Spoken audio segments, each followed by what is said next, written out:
Ya, saya dukunglah di TV. Sudah. Ya. Oke, begitu Pak Kalam ya. Ya, ada Oke. purgatori, ada purgatori.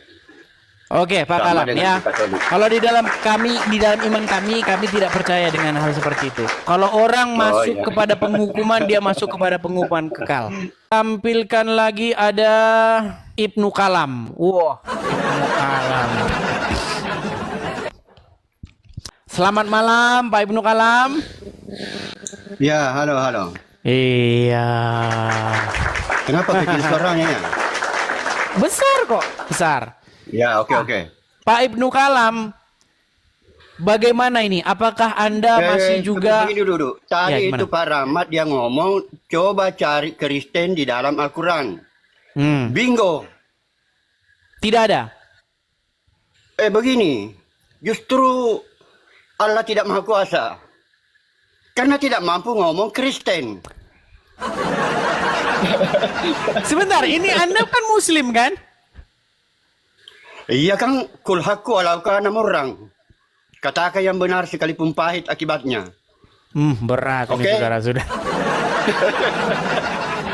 Iya, jadi begini, Pak Kalam. Ya. Iya. Jadi di sini masalah yang terbesar adalah begini.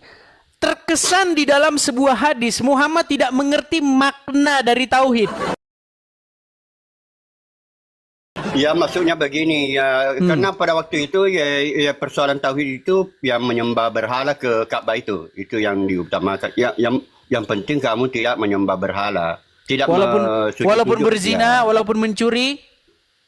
Makanya nanti ada purgatori kayak di Katolik itu. Wow. Kan masuk pasti kamu mendatangi Ya, neraka. begini, Pak Kalam. Pasti kamu mendatangi neraka. Baik. Jadi yang bertauhid dan dia berzina, dia akan dilakukan pensucian dosa di Penyucian neraka. dosa. Baik. Setelah dicuci dosanya baru masuk surga.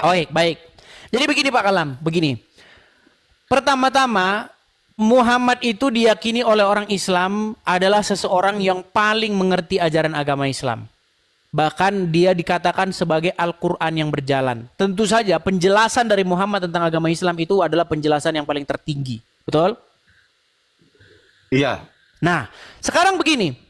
Banyak orang di zaman sekarang ini tahun 2025, orang masih juga tidak mengerti apa itu penyembahan berhala.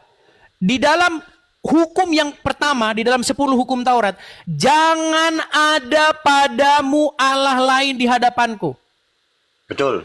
Nah, apa maksudnya? Banyak orang berpikir berhala itu hanya patung-patung tuangan. Kalau saya nggak sujud membungkuk-bungkuk sama pohon sama batu, berarti saya nggak menyembah berhala. Jangan salah.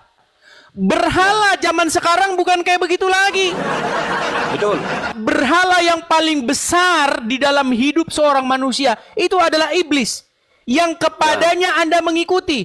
Jika Anda mendengarkan iblis, jika Anda mengikuti iblis dengan berzina, dengan mencuri, dengan bersaksi dusta, sesungguhnya Anda telah menjadikan iblis itu sebagai ilah, sebagai Allah lain di samping Tuhan yang benar. Betul?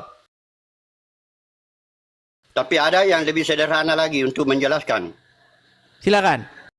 Kalau ada orang yang membela satu kesebelasan, misalnya Persebaya dia bela, sampai mati-matian, maka Persebaya itu adalah Tuhannya. Iya.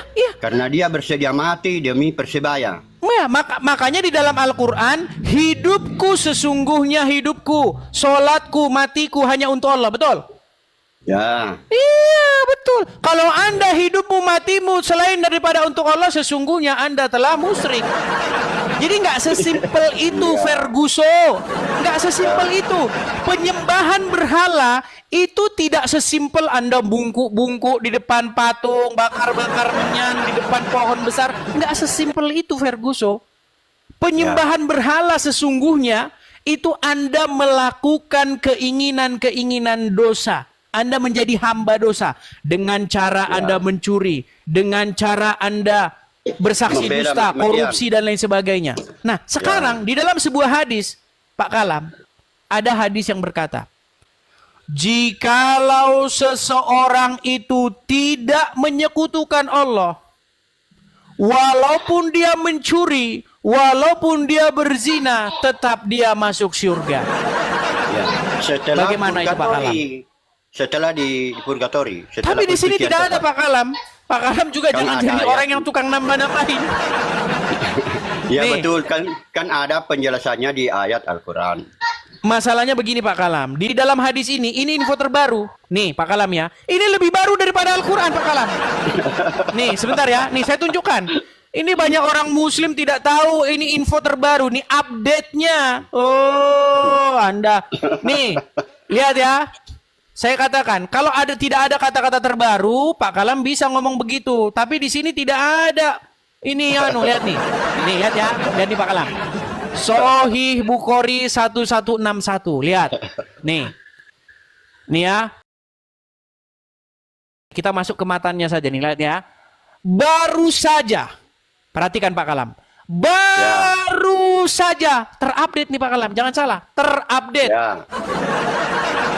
Baru saja datang kepadaku utusan dari Robku, ya, yaitu Jibril.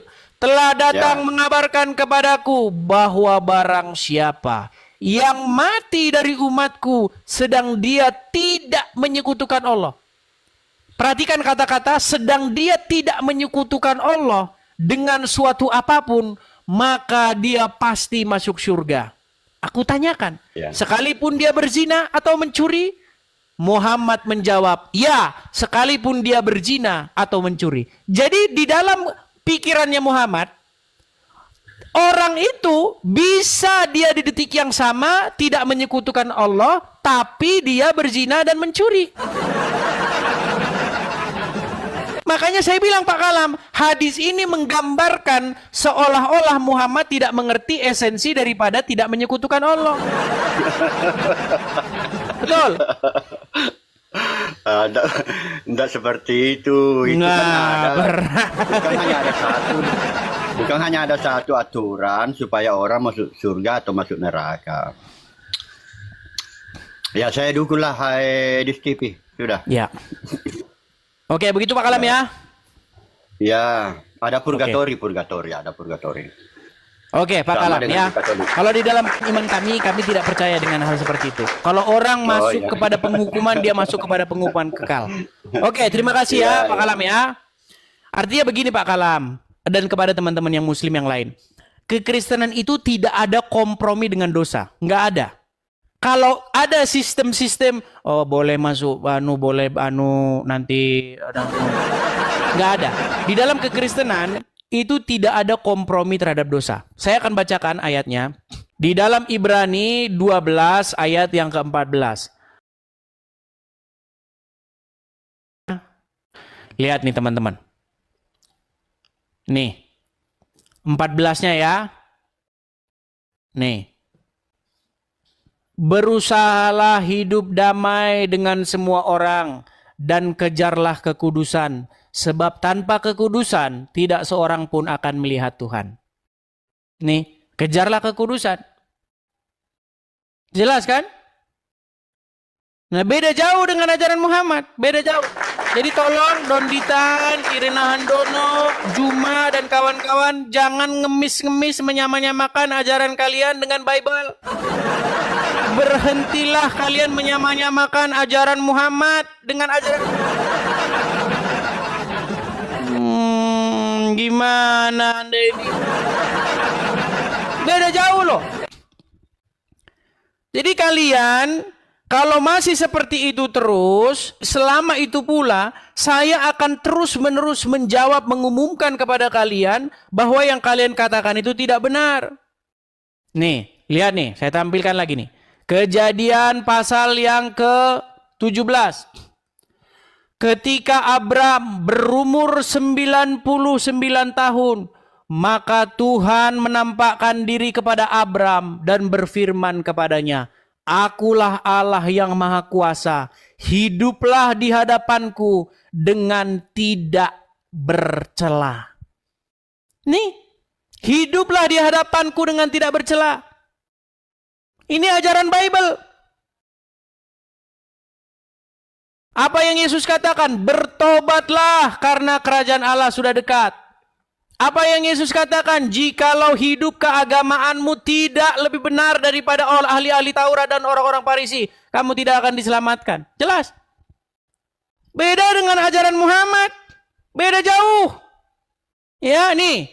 Jadi tolong kalau ada orang-orang muslim seperti Don Dita dan kawan-kawan yang mengatakan Yesus itu muslim, ya kasih hadis ini. Nih, perhatikan. Nih, biar saya tampilkan dengan besar kepada kalian nih. Telah menceritakan dan seterusnya. Baru saja, ini info terupdate ini. Terupdate, terbaru. Baru saja datang kepadaku utusan dari Robku lalu mengabarkan kepadaku.